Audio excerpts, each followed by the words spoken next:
regozijar-me-ei muito no Senhor. Aqui está tratando do Senhor a Trindade.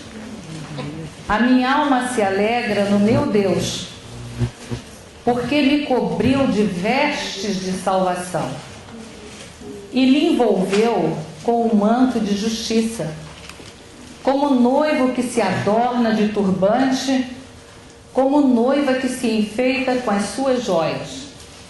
Vocês estão vendo que o assunto aqui é um assunto de roupas, joias, turbantes, vestimentas, adornos, tudo aquilo que mulher gosta, né? A gente gosta bastante de tratar desse assunto. E é muito legal de ser tratado, principalmente porque Deus vai tratar conosco justamente nessa área. As nossas vestes. Para a gente dar para começar aqui, eu queria dar só uma visãozinha muito rápida de Isaías. Isaías é um profeta do Velho Testamento, que é considerado como um profeta evangélico, porque nós vimos que no Antigo Testamento é tudo voltado muito para o judaísmo, e aqui entra o profeta evangélico que vem tratar da vinda de Cristo. Nós sabemos que todo o Antigo Testamento está apontando para Cristo, que viria. Então, eles criam naquele Messias que ainda haveria de vir. E nós cremos naquele que já veio e que fez essa obra maravilhosa. Mas o povo do Antigo Testamento é que crê naquele que ainda viria. E Isaías foi esse profeta que começou a anunciar. O profeta sempre está falando em nome de Deus. Começou a anunciar essa vinda de Cristo, essa salvação, né? Então ele vem apresentar essa completa exposição desse Evangelho de Jesus Cristo, que é o maior, mais brilhante, vamos dizer assim, no Velho Testamento, em termos de visão de Cristo. É até parecido com o livro de Romanos, no Novo Testamento, a carta aos Romanos. Isaías reúne aqui as grandes doutrinas da época pré-cristã, quer dizer, pré-Cristo, e aborda quase todos os temas da teologia. E a ênfase dele principal está sobre a onipotência de Deus, a onisciência e o amor redentor deste Deus grandioso. É um amor maravilhoso que não era tratado até aí, porque vivia-se na lei, e a lei errou, tinha que cumprir, né? Pagar a pena. Pecou, tinha que haver sacrifício. E o que Jesus veio fazer depois? Uma vez só, um sacrifício para sempre. E Isaías já começou a predizer tudo isso daí que iria acontecer. E ele, a missão dele, principalmente, consistia em predizer a libertação dos judeus lá da Babilônia. Eu queria chamar a atenção aqui para um fato. Antigamente, os reis e sacerdotes, eles eram designados à sua missão através de uma unção. Eles tinham que ser ungidos. Havia uma celebração para assumir o trono, havia uma unção, era assim que era feito. E o nosso Redentor recebeu o nome de Cristo, o Messias, porque havia sido ungido com o óleo da alegria. Veja só, não mais lei, mas agora é o óleo da alegria. E ele veio com essa unção. E o Messias, porque havia sido ungido com esse óleo, muito mais do que qualquer outro em outra época. O nosso Senhor Jesus Cristo veio porque havia sido enviado. Ele não veio por conta própria. Alguém o enviou. Quem foi que o enviou? O Pai. Ele tinha uma incumbência. Todo rei tem uma missão, tem uma função, né? Tem um exercício a cumprir. E o nosso rei também tinha. O Pai o enviou para uma missão específica, maravilhosa, grandiosa, que a nossa cabecinha não dá para entender. Não cabe dentro da nossa cabeça de tal maneira que a gente não dá o valor que deveria ter dado. Que se coubesse, a gente daria o valor, né? Ele então tinha essa incumbência que era a fonte do poder. O Pai o havia enviado e lhe dado uma ordem. Então, qualquer coisa que Cristo dissesse, quando veio ao mundo, ele veio o Cristo, se tornou Jesus, homem. Qualquer coisa que Cristo dissesse, tinha a garantia do céu. Vocês param para imaginar um pouquinho, que como deve ter sido difícil quando ele apareceu na Terra, os judeus esperando um rei pomposo. E não veio aquilo que eles estavam esperando, né? Um rei político. Não veio aquilo que eles estavam esperando. Então, para crer naquele homem, mas tudo aquilo que ele falava tinha garantia do céu. Então, a sua doutrina não era dele, mas era daquele que o havia enviado. Então, ele tinha uma missão. Ele foi enviado pelo Pai para uma missão. Agora, a minha pergunta para vocês, que eu queria que a gente pensasse um pouquinho nesse momento, é a seguinte: por que será que Jesus veio? Qual é essa missão dele? O que ele veio fazer aqui na Terra? Né? Houve um problema. O pai teve que resolver mandar o filho, que já estava resolvido desde antes da fundação do mundo, porque houve um problema na Terra. Foi um homem. Vamos ver o que aconteceu com o homem. Porque ele veio para essa missão. O que nós somos? Vocês fazem ideia do que nós somos? O que nós somos? Pó. Tá. Como é que nós somos criados? Nós somos pó, pecadores. Como é que nós somos criados? Veja bem, quando Deus criou o universo, vamos lá para Gênesis? Vamos abrir lá. Quando Deus começou a criação, eu quero Gênesis 2. Vamos ver o capítulo 1, rapidinho. Só para vocês darem uma olhadinha rápida ali. Quando Deus começou a criar o universo, ele foi falando. O texto todo vai dizendo em Gênesis 1, vocês vão vendo ali, verso 3 de Gênesis 1. Disse Deus, haja luz. E o que aconteceu? Houve luz. E Deus viu que aquilo que ele fez foi bom. Vamos lá para verso 6. E disse Deus, o que ele disse? Firmamento no meio das águas e separação entre águas e águas. E aconteceu o quê? Aconteceu. Houve firmamento. Depois, verso 9.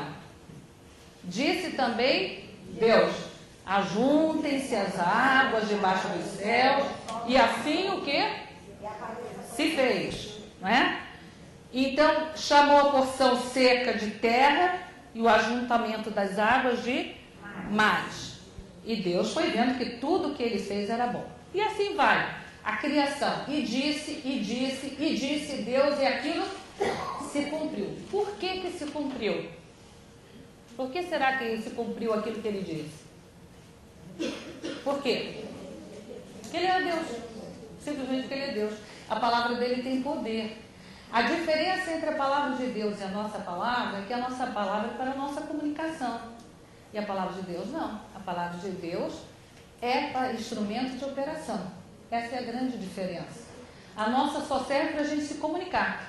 E a nossa palavra é falha. A gente fala uma coisa, daqui a pouco a gente muda de ideia.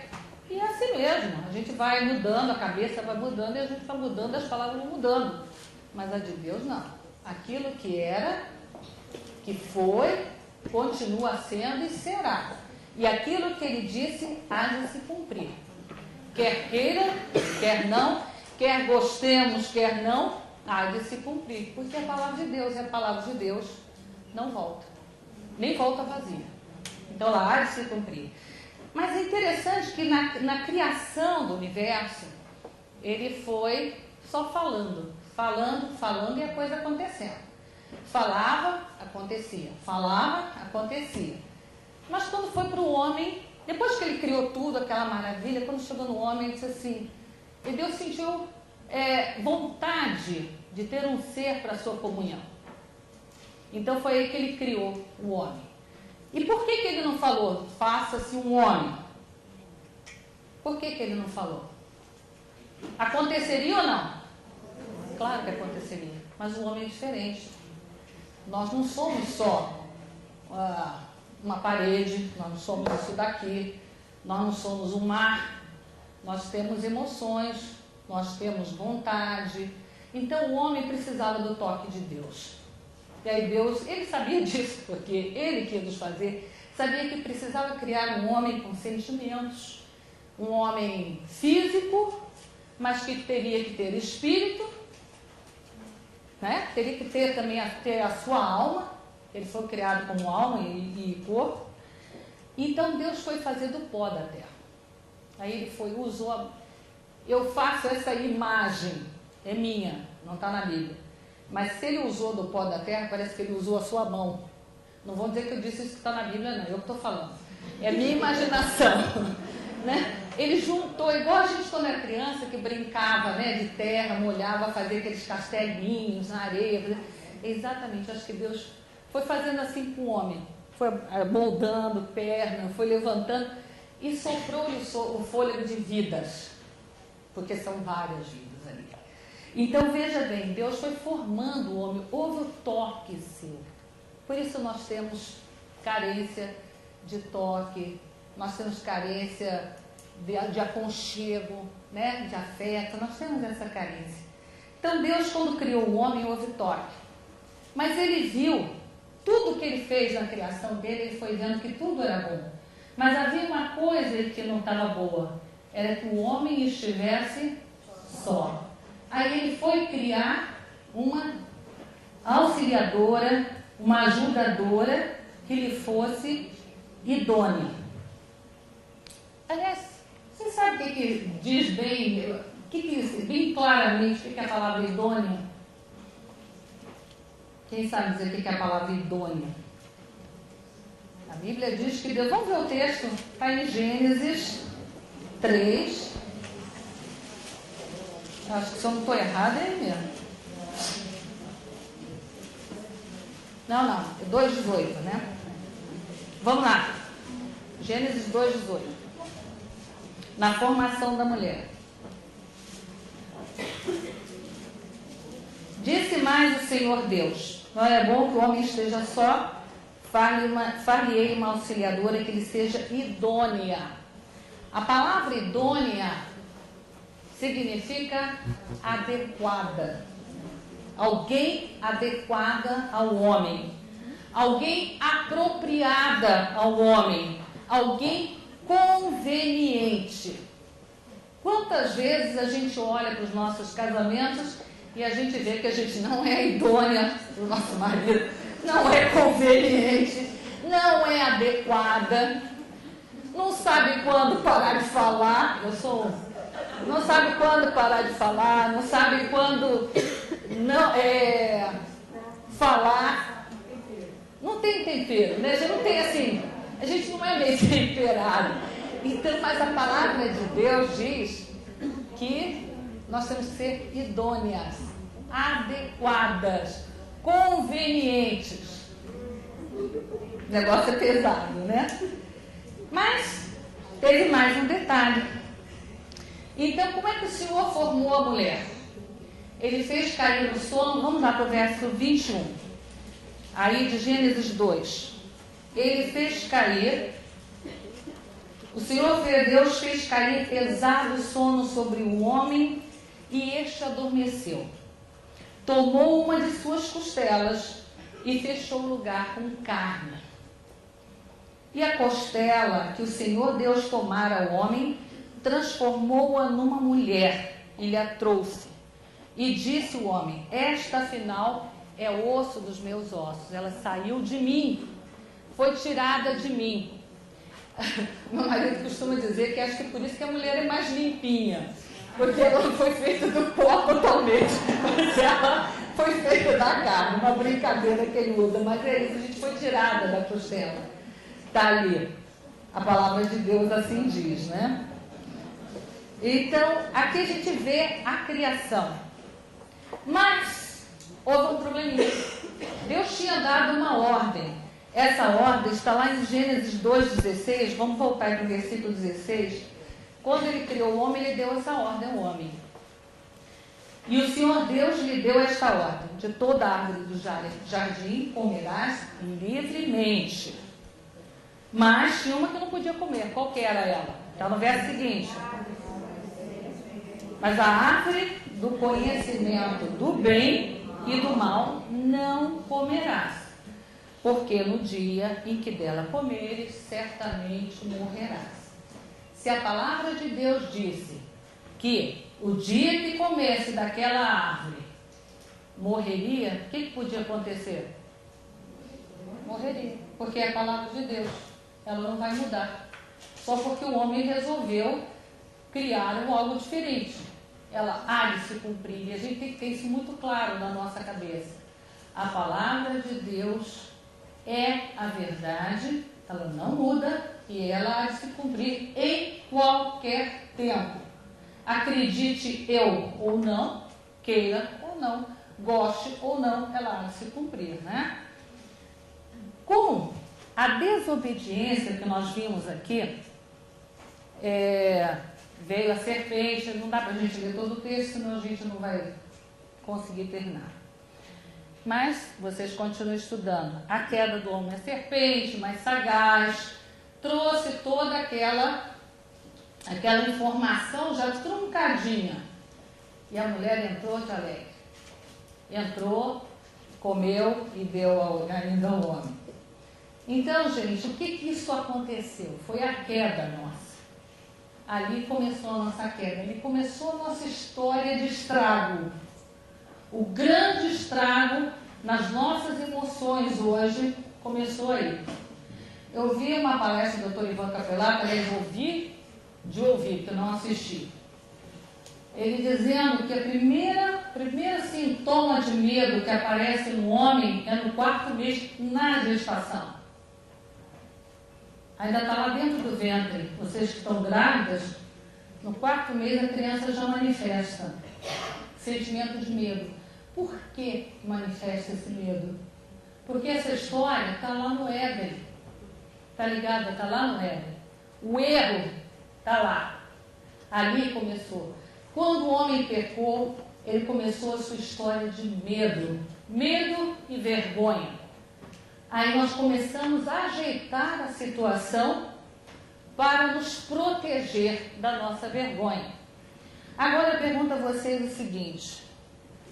Eu digo para vocês, ali começou a história do homem, o pecado. O pecado é essa rebeldia contra Deus, é essa vontade de ser Deus. É ser dono do nosso nariz, andar segundo a nosso bem-querer, a nossa ideia, seja lá o que for. E nós nascemos então já em pecado e separados de Deus. Esse estrago foi muito grande. A tentação, gente, de desobedecer envolvia obter, quando eles desobedeceram aqui, envolvia obter conhecimento. E o que o homem vive à busca de no mundo? Conhecimento, poder, status. A gente vive procurando uma coisa. Foi daí que começou o erro nosso. Um estrago verdadeiro. Então envolvia se obter esse conhecimento sem primeiro. Não é que Deus queria que a gente ficasse ignorante.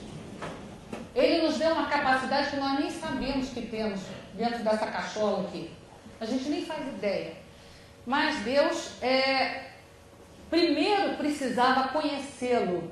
Nós precisávamos primeiro aprender a obedecê-lo, a viver com ele, porque ele sabia que o homem andando pelos seus caminhos só ia fazer bobagem, como nós temos feito na nossa história. Porque nós não dependemos de Deus, nós não confiamos. Eu não confio.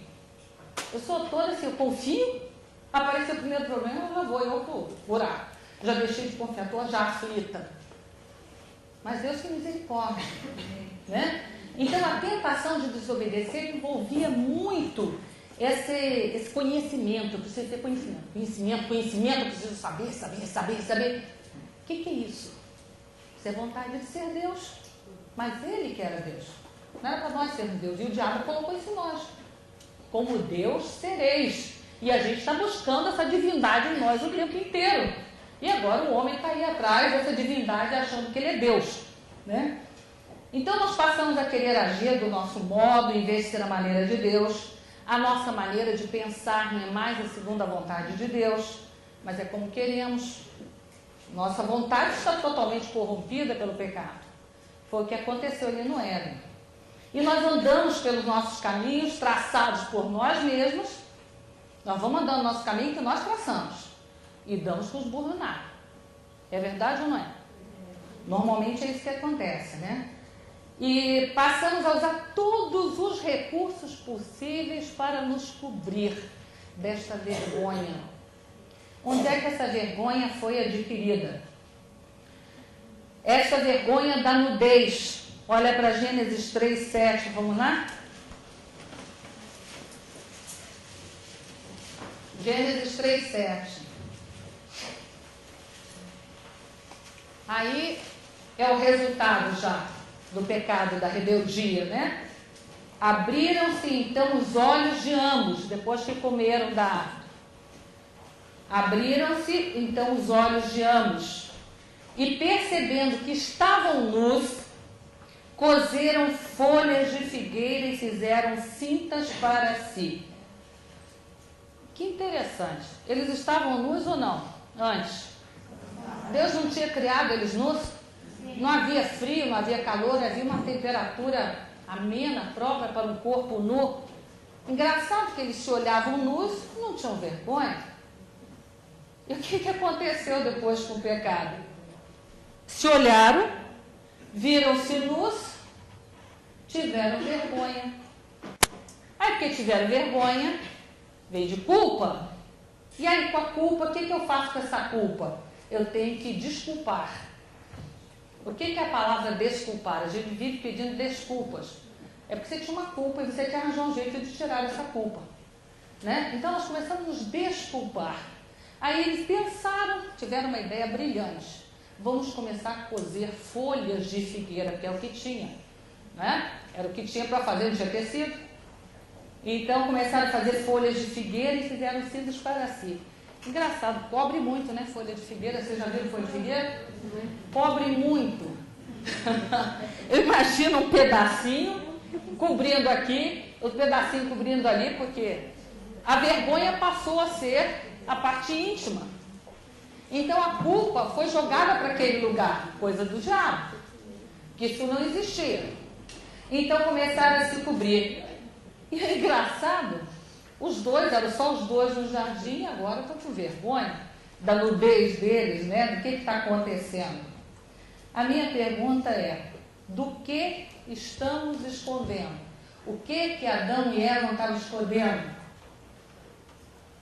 História de esconderijo nossa começou ali.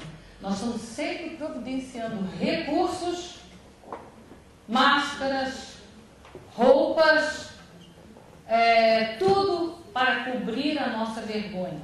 Nós vivemos atrás de recursos para cobrir a nossa vergonha, para tirar a nossa culpa. É isso que vai acontecendo conosco.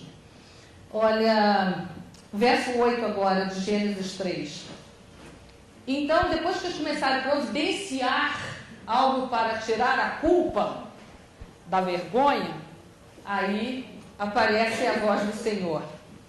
Verso 8. Quando ouviram a voz do Senhor Deus que andava no jardim, pela viração do dia, que era o momento que Deus tinha comunhão com eles, esconderam-se da presença do Senhor Deus, o homem e sua mulher, por entre as árvores do jardim. Gente, presta atenção num detalhe.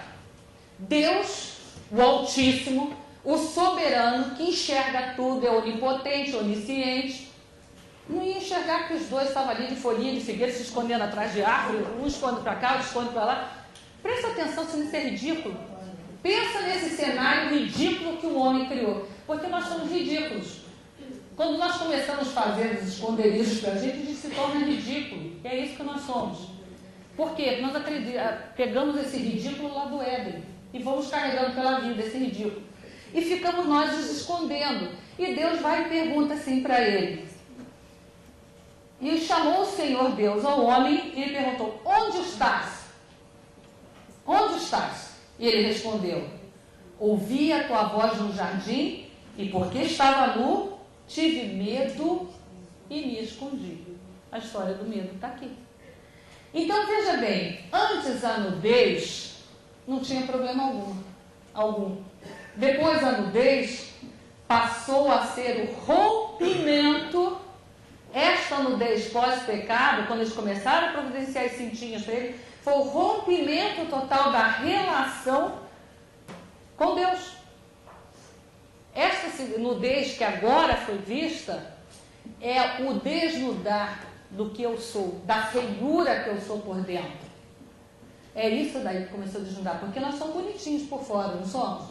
Vamos fazer o jogo da verdade aqui? Nós somos, vocês estão quase morrendo de sono, né? Quase todo mundo caindo. Quer levantar um pouquinho? Mas nós precisamos seguir isso daí, porque esse texto de Isaías tem está tudo a ver com esse texto da nossa história de humanidade. Então veja bem o seguinte, quando esta segunda nudez, que foi o rompimento, essa segunda nudez não, o fato da visão da nudez, foi o rompimento dessa relação com Deus, cortou.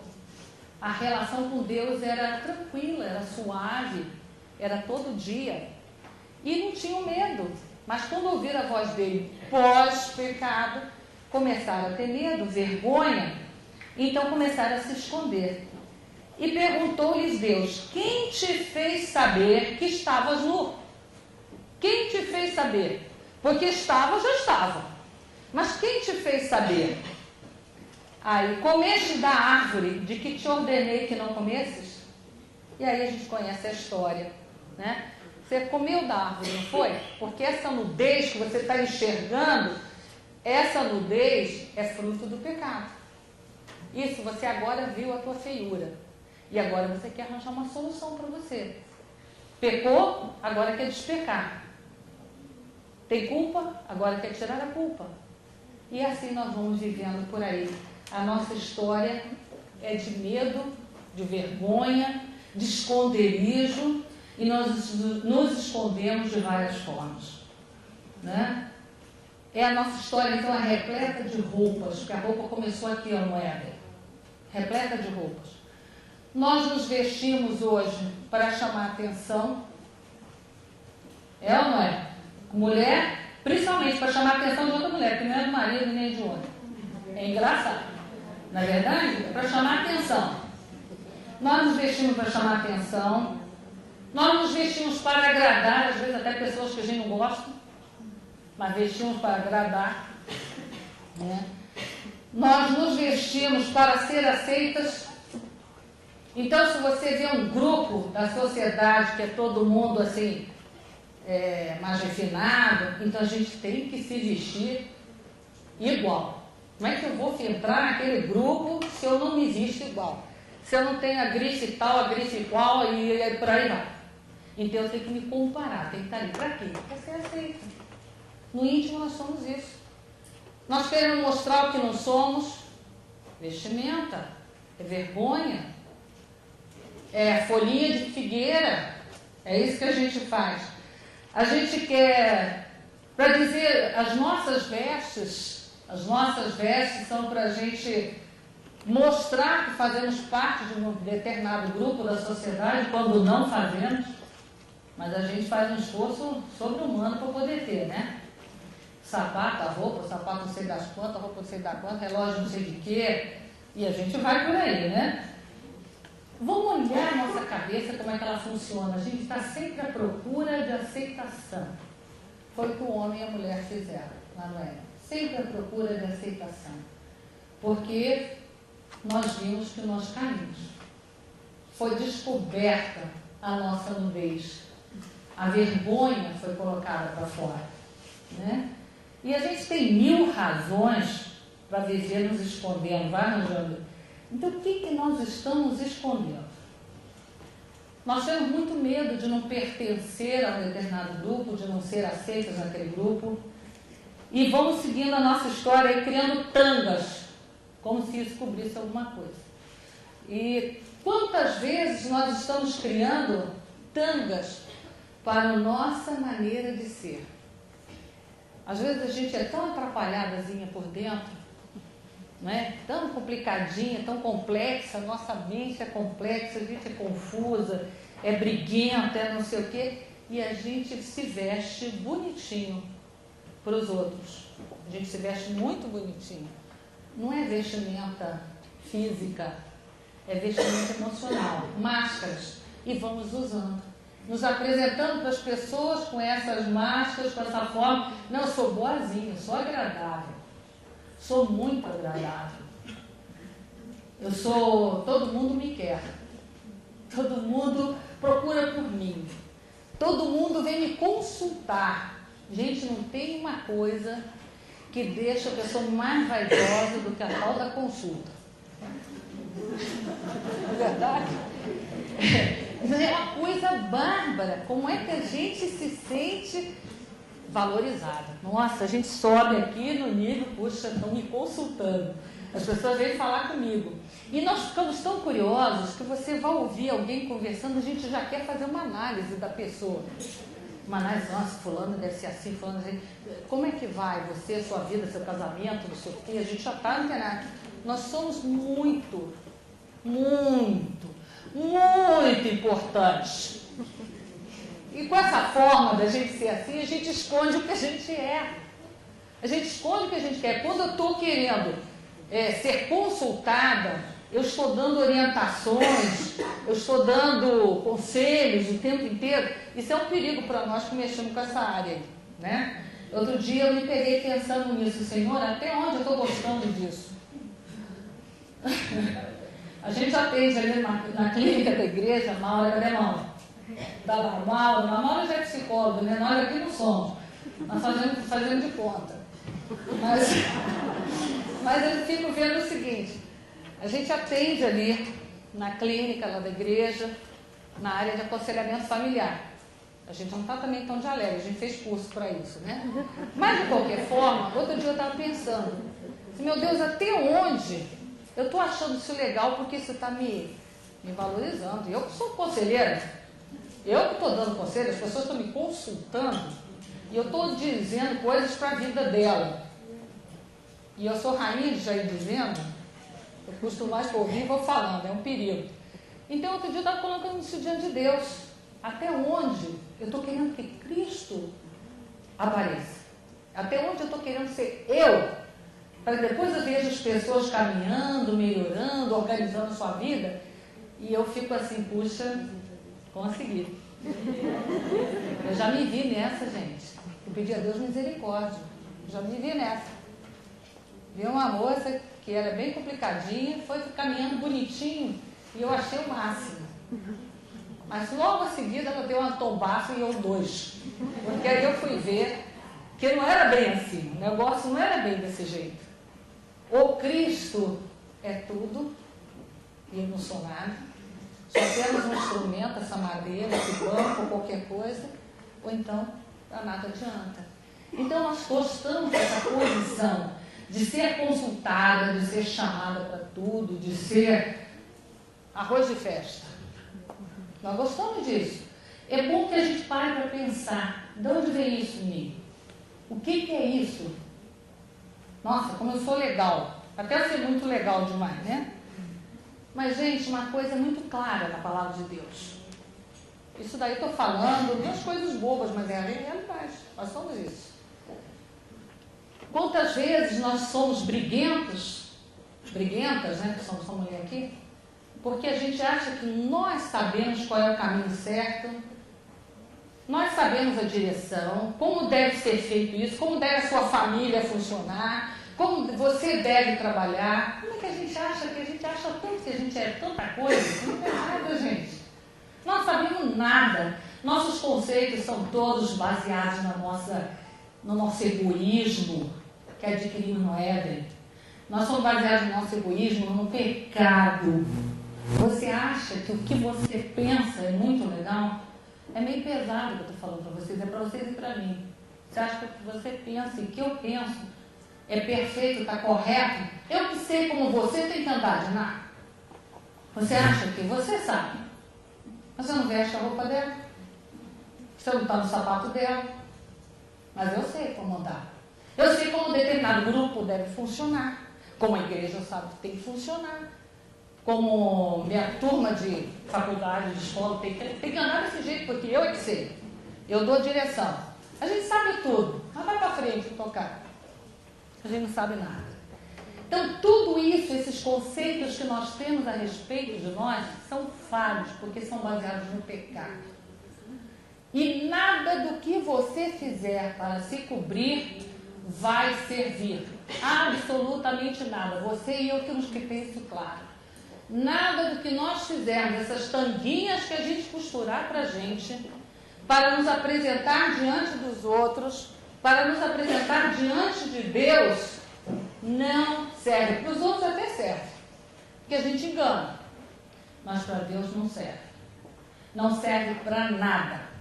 Deus resiste. Ele não aceita nada do que você faça para a sua justificação. Nada, nada que eu serve. Absolutamente nada. É triste ouvir isso? Mas é a realidade. A realidade pura.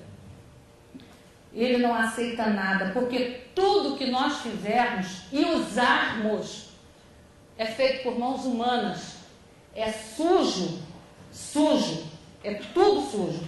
Cheira um pecado.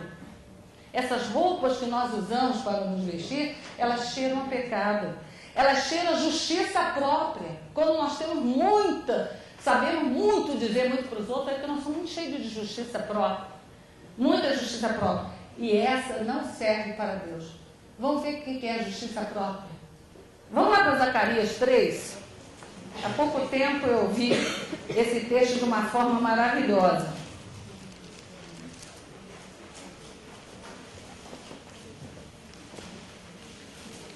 Está pegando o texto?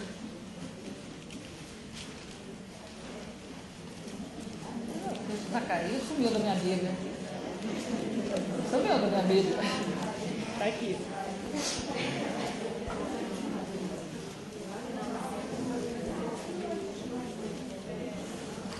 Acharam Zacarias lá no Velho Testamento? Quase no final do Velho Testamento. Está aqui no... Vamos ver Zacarias 3, de 3 a 5. Vamos lá?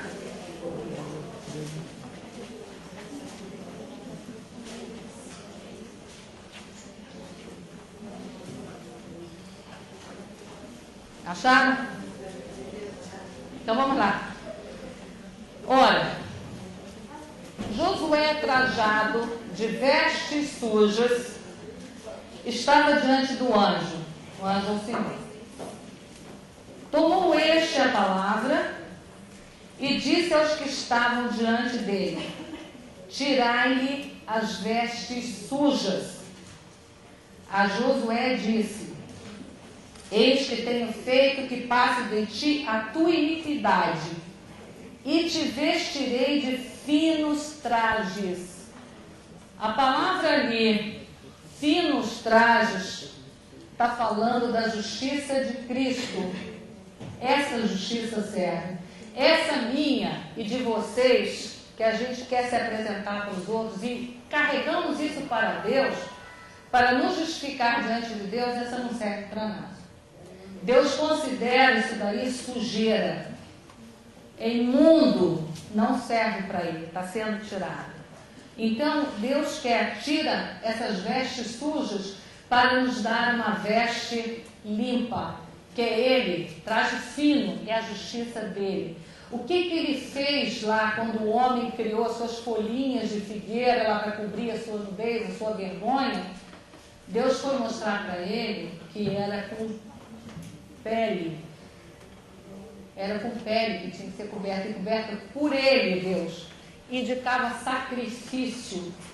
E isso estava apontando para a pele de cordeiro. Isso estava apontando para Cristo, que viria, que seria morto, esse rei que Isaías estava falando lá, que viria, seria morto, tinha essa missão de salvar a humanidade e dar da justiça dele trajes finos. Nós não vamos mais usar essa traje sujo, traje feito por nós, roupas feitas por nós para cobrir a nossa vergonha. Agora, Cristo viria para que nós usássemos a justiça dele. É com a justiça dele que nós podemos nos apresentar diante de Deus, porque a nossa para nada serve. Então, nada que fizermos pela nossa justificação, para nos tornarmos justos, para tirar aquela culpa que adquirimos, nada disso vai servir. Deus rejeita tudo e por isso Ele troca as nossas vestes, nos dando a dele, que são esses finos trajes, que é a justiça de Cristo. Nós só somos aceitos por Deus, pós-pecado, por causa de Cristo, gente. Não adianta que você, como você está, e eu, como estou, chegando diante dele com nossos trajes, com nossa cobertura, não adianta que Deus resiste, isso é soberba. Ele resiste. Então é com a nossa justiça não vale nada. Então é com esses trajes finos deles, essa roupa de desfile que ele veio trazer, é porque é Cristo, é a justiça de Cristo. Essa é que vai servir para diante de Deus. Vamos lá para Gálatas, tem um texto aí que eu queria. Gálatas 3.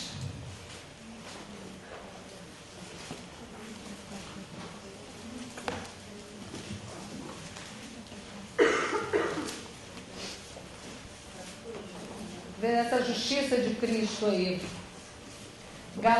Gálatas 3.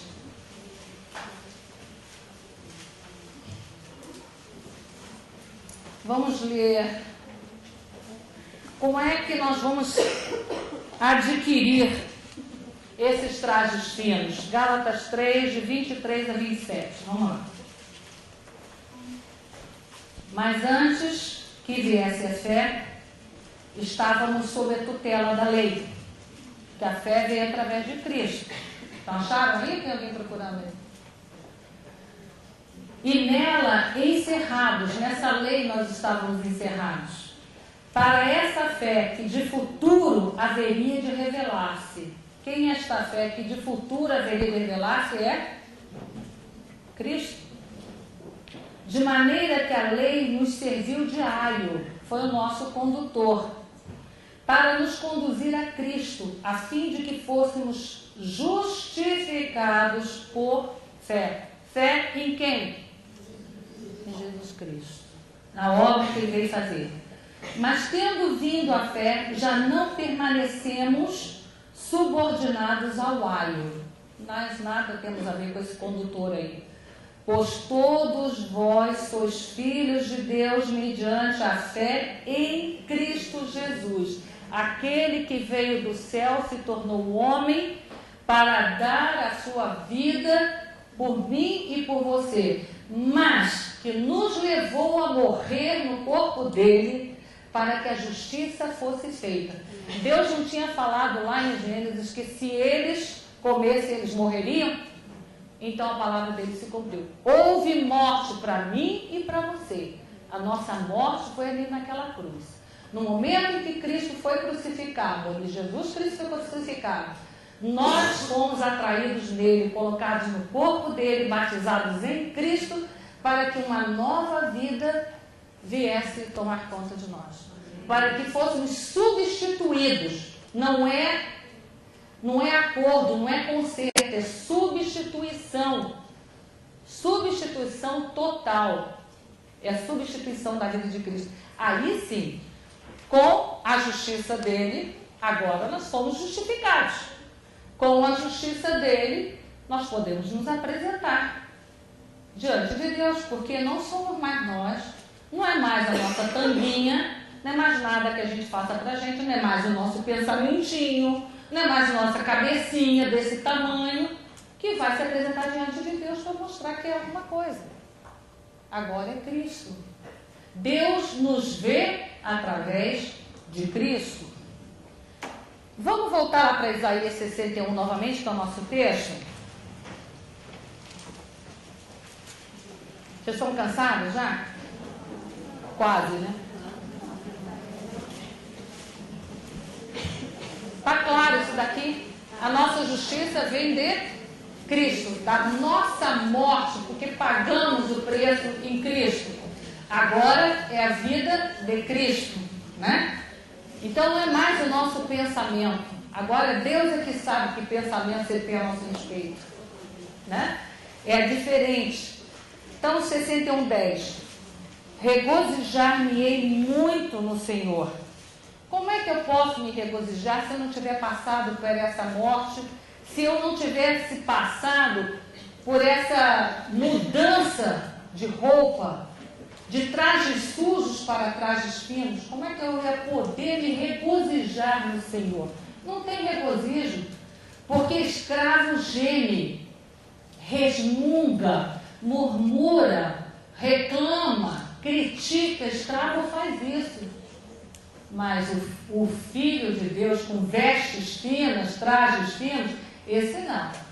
Esse daí regozija. Regozijar é muito gozo, muita alegria. Há regozijo muito no Senhor. A minha alma se alegra no meu Deus, porque me cobriu de vestes de salvação. Quais são essas vestes de salvação? Não são mais aquelas vestes que Adão e Eva providenciaram para eles, tanguinhas. Agora é veste de salvação, é veste de pele, como o sacrifício do cordeiro. É uma vez feita para sempre. Então, e me envolveu com manto de justiça. Que justiça é essa que ele me envolveu? A justiça de Cristo, porque eu não tenho justiça, nem você tem justiça para nada. Nós não somos justos em nada. Nem juiz, por melhores intenções, ele não consegue ser justo, porque não é. A justiça nossa só pode ser a de Cristo, porque nós não temos justiça. Né? E me envolveu com esse manto de justiça como um noivo que se adorna de turbante. O noivo, ninguém vai para um casamento despreparado. O noivo não vai desarrumado para o casamento, então ele se adorna. E o homem usava o turbante, que lá em Zacarias fala também do turbante, né? Então ele se veste de turbante, se adorna, que é um enfeite. Adornar é enfeitar. Se adorna de turbante, como noiva que se enfeita com as suas joias. Ela está se enfeitando todo para o casamento. De que esse texto está tratando? Dessa noiva que é a igreja de Cristo, que está sendo unida, preparada por Ele para se apresentar com os trajes finos. Só com esses trajes finos podemos nos apresentar diante dele. Então, gente, esse texto mostra essa alegria desta igreja, vestida com pele de cordeiro. Pele de cordeiro. É isso que ele está falando. Vamos para Isaías 52, 1. Está aí pertinho. Fala novamente destas vestes e dessa igreja que é formada pelos filhos de Deus. 52, 1. Achado? Desperta, desperta. Para vocês também, é para despertar. Quem está dormindo, tá? Aqui o texto estou falando para vocês também. Eu não estou podendo dormir, mas vocês podem estar querendo dormir. Então desperta. Desperta, desperta, reveste-te da tua fortaleza, ó Sião, é a cidade aí, Sião, veste-te das tuas roupagens formosas, ó Jerusalém, cidade santa, porque não mais entrará em ti nem incircunciso, nem imundo, não vai mais pertencer a você, agora é roupagem nova. E que roupagem formosa é essa que nós podemos ter? Que roupas lindas! Será que se é aquelas da... Me dá uma grife rápida aí que me fugiu tudo da cabeça. Chanel. Outra. Sapato Lambutan. O que mais? Será que são essas roupagens finíssimas, formosas? Dá outra grife aí rápida. Gucci. Quem vai? Então a gente vai, não é? Isso tudo pode ser muito bonito. Mas não é essa roupagem que a palavra de Deus está falando. É dessa nova roupagem. Essa roupa feita de pele. Mas não é pele, não é uma pele que veio não sei da onde, não é a pele especial tirada não sei de que parte da barriga, da cabra, não sei da onde. Não é nada disso. É a roupagem formosa, que é da roupa do cordeiro, da pele do cordeiro que foi imolado ali naquela cruz, juntamente nós fomos imolados com ele. Então aqui voltando lá para Isaías, o texto que a gente estava, aqui nós aprendemos a nos regozijar com essa santa alegria para a honra de Deus. No começo dessa obra, a igreja é vestida com justiça, porque se tornou justificada, e salvação. Ele diz aqui, regozijar-me-ei muito. Não tem jeito de escravo, de não filho de Deus, se regozijar no Senhor. Primeiro que ele não quer nem o Senhor. Como é que ele vai se regozijar naquilo que ele não quer? Se você está aqui, e eu também, é porque o Senhor nos trouxe. Ele nos trouxe para Ele, porque Ele quer essa comunhão com você e comigo. Ele quer você para Ele. Para viver na comunhão, não é para tirar nada de você, Ele não precisa de nada de você nem de mim. Mas Ele quer isso daí para te dar abundância, te dar vida, para viver nessa comunhão com Ele. Amém. Ficar no colo dele, gente, é coisa muito boa, não cabe na nossa cabeça. Então, aqueles que se regozijam no Senhor têm razões para se alegrar muito. E a gente não precisa mais ter medo de chegar até o extremo dessa grandeza. A gente nem precisa ter mais medo quando fazemos de Deus a nossa alegria e o motivo de nossa felicidade. A gente está buscando felicidade em tanta coisa, em ter isso, ter aquilo, ter não sei o quê, pertencer ao grupo tal, ter esse carro, trocar de carro, fazer isso, fazer aquilo, fazer tais e tais e tais e tais viagens, fazer, ficar magro. A gente, magra não, emagrecida, mas ficar emagrecida, a gente bota nossa felicidade em tanta coisípula, e o que Deus quer para nós é tão grandioso, tão mais profundo, e tão que não cabe na nossa cabeça é muito pequena para caber. E é tão interessante que o primeiro cântico registrado, cadê a Carla? Já foi? O primeiro cântico registrado nos evangelhos começa assim: a minha alma engrandece. Vamos lá para ele, Lucas 1. Vamos lá, vocês estão vendo a palavra. É o primeiro cântico de alegria aí. Falta só um pedacinho, tá? Lucas 1, acharam?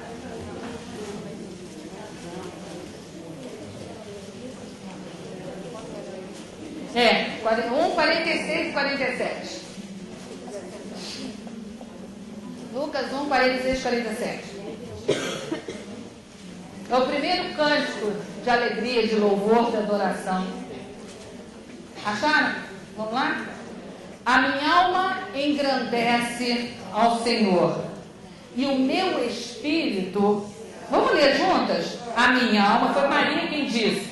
A minha alma engrandece ao Senhor, e o meu espírito se alegrou em Deus, meu Salvador. Esse Deus, meu Salvador, é Cristo, Jesus. A minha alma engrandece a Ele, e o meu espírito se alegrou, foi nele. Nós vamos cantar esse cântico daqui a pouquinho.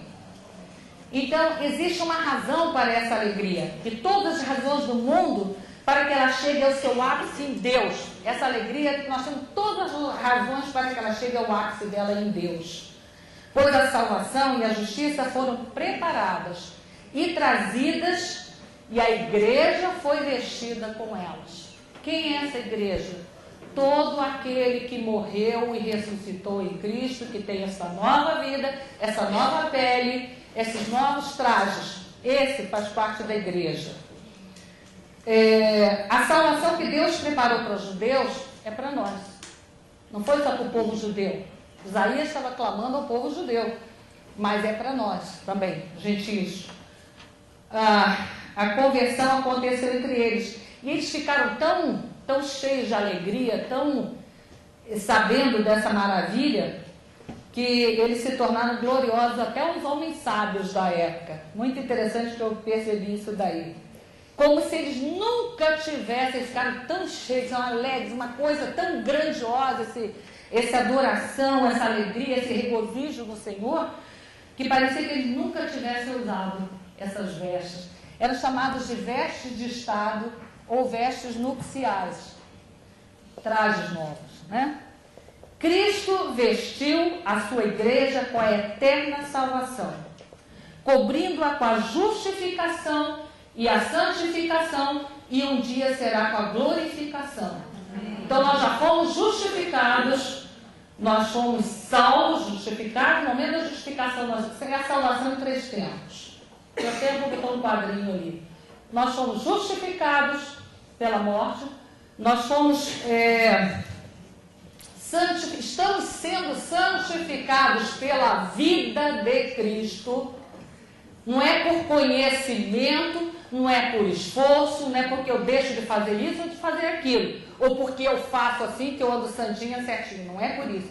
É por causa de Cristo. É por causa da vida dele que eu sou santificada.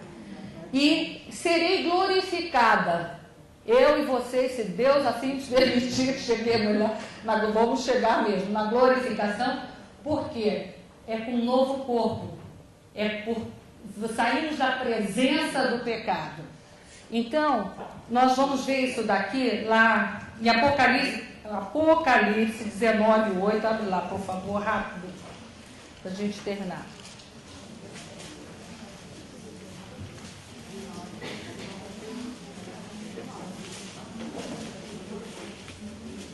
Outra vez falando de vestes.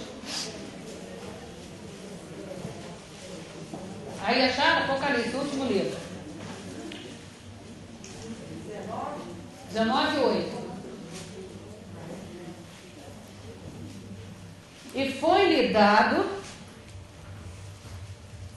Não, minha tradução está diferente. Pois lhe foi dado vestir-se de linho finíssimo. Ali está linho fino. Linho finíssimo são os atos de justiça dos santos.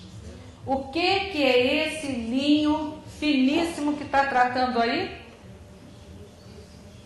O que vocês veem esse linho finíssimo? São atos de justiça. Mas que atos de justiça são esses? É meu? É teu? Não, nós não temos justiça. A justiça é de Cristo. A justiça nossa não serve para nada. Não presta. Esses 2 atos estão juntos àqueles que serão cobertos com as futuras vestes de salvação, que é da glorificação. Então estarão agora cobertos também com manto de justiça. Estas vestes serão esplêndidas, ricas, maravilhosas, como as vestes dos sacerdotes. Por quê? Esse é o significado das palavras, como noivo que se adorna com atavios. Está lá no Salmo 19, verso 5. Atavios, ataviar-se significa adornar-se, enfeitar-se, preparar-se. Isso é ataviar.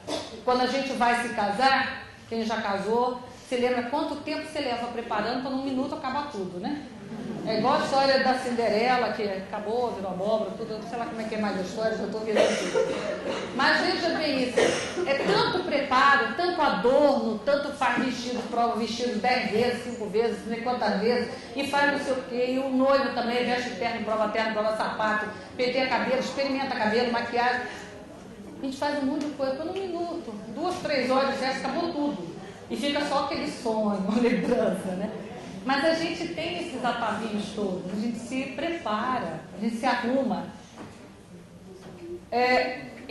A Bíblia compara também com o noivo que sai do seu tálamo, do seu aposento, completamente vestido.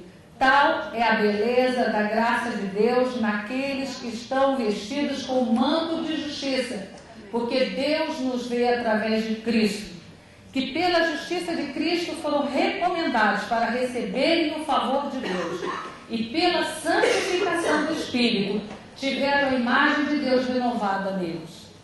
Esses são os filhos de pele de cordeiro, vestes novas, trajes finíssimos. Esses trajes que você e eu que gostaríamos de ter e andar e manifestar, esse sim, porque esse não esconde vergonha. Esse traje revela uma pessoa. E essa pessoa não precisa ser eu. Nem eu mais bonitinha, mais feininha, mais gordinha, mais magrinha, mais não sei o quê, não precisa nada disso. Agora, o máximo que eu quero dizer disso tudo, nós vamos ver a salvação dos 3 tempos ali, o máximo que eu quero mostrar disso tudo é o progresso. Se a gente concluir, a continuação dessa obra não será como um dia de triunfo, aquele dia que nós fomos salvos, que é glorioso no presente, mas logo se acaba. Não é assim. A justiça e a salvação com as quais a igreja, o seu povo, foi vestido, são vestes duráveis, são para sempre. Uma vez dada, o Senhor botou essas vestes em nós, porque Ele é que dá, elas são para sempre, são eternas. Nós não perderemos nunca, nem que a gente quisesse, a gente não perde mais, porque os dons e a vocação de Deus são irrevogáveis. Isso está lá em Romanos 11, 29. E nós estamos apoiados na palavra dele, no que ele disse. Se ele disse, há de se cumprir. Eu não vou perder. Não tem cobertura que me tira, não tem sai da cobertura que me tira, não tem cobertura que entra, não tem nada disso. Isso não existe. O que existe é que o que Deus dá nunca mais é retirado. Nós podemos perder com os nossos atos, com a nossa fraqueza, com os pecados, não mais o pecado, mas os pecados, frutos da nossa vida no dia a dia, né? São os frutos do pecado. Nós podemos perder a alegria, podemos perder a comunhão, porque nós é que nos afastamos dele. Mas Deus está atrás, agarrando você e a mim, querendo o tempo todo, porque isso é graça. O que é graça, não tem preço a pagar, nunca mais teremos preço a pagar. Esse preço foi pago em Cristo ali na cruz, não tem mais nada para pagar. Mais nada, já está pago o preço foi muito alto. Se a gente acha que tem algum preço a pagar, é porque nós não acreditamos no sacrifício de Cristo, que ele não foi suficiente. Isso é muito duro, é muito sério. Então nós temos essa garantia de que nós não perderemos nunca mais. Nós podemos sofrer as consequências dos nossos atos errados, dos nossos bobagens, das nossas fraquezas. A gente pode sofrer as consequências, vai sofrer, não tem dúvida. Porque aquilo que você semear, você vai colher, não tem jeito. Mas perdi aqui também. Saiu o som.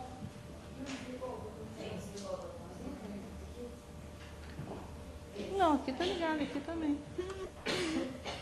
Onde é que é o botão aqui? Não sei. Pode colocar lá também. Voltou, né? O que eu desliguei? Não desliguei. O que é isso aqui? Tá aqui. Então eu queria mostrar isso daqui para vocês. Isso aqui é porque eu sou muito tecnológico. Isso aqui existe, não foi porque eu fiz, não, porque eu não tenho essa capacidade não, gente. Olha lá, a salvação em 3 tempos, eu quero deixar isso aqui para ficar bem claro. Nós fomos justificados em Cristo, que é a salvação nossa do Espírito, desse pecado de rebeldia lá do Éden, no passado, pela morte de Cristo e a nossa com Ele. Já fugiu o negócio aqui de novo. Não, tá aqui, tá aqui. Então, somos justificados pela nossa morte em Cristo. Aconteceu para quem crê. Somos santificados, é a salvação no tempo presente. Nós fomos salvos, estamos sendo salvos. Essa salvação no tempo presente, que é a santificação, é a salvação da alma no presente, porque a nossa alma é o centro da nossa complicação. Está aí.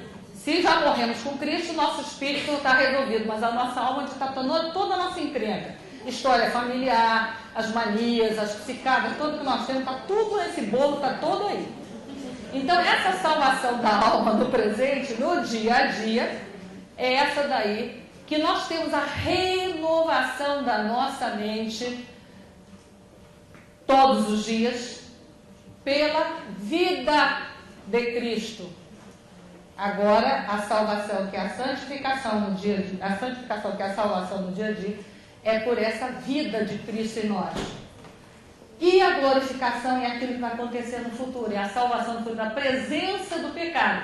E essa salvação no futuro vai ser pela vinda de Cristo a esta terra. E Ele nos dará um novo corpo, que é esse corpo glorificado. Amém? A mensagem que você acabou de assistir faz parte do Ministério de Comunicação Palavra da Cruz. Temos um grande acervo de estudos bíblicos em áudio e vídeo, Distribuímos também gratuitamente o jornal mensal Palavra da Cruz. Entre em contato conosco pelo fone 0 operadora 43 3372 8900 ou pelo e-mail livraria@piblondrina.com.br. Visite-nos pelo site www.livrariapiblondrina.com.br ou acesse www.piblondrina.com.br. Graça e paz.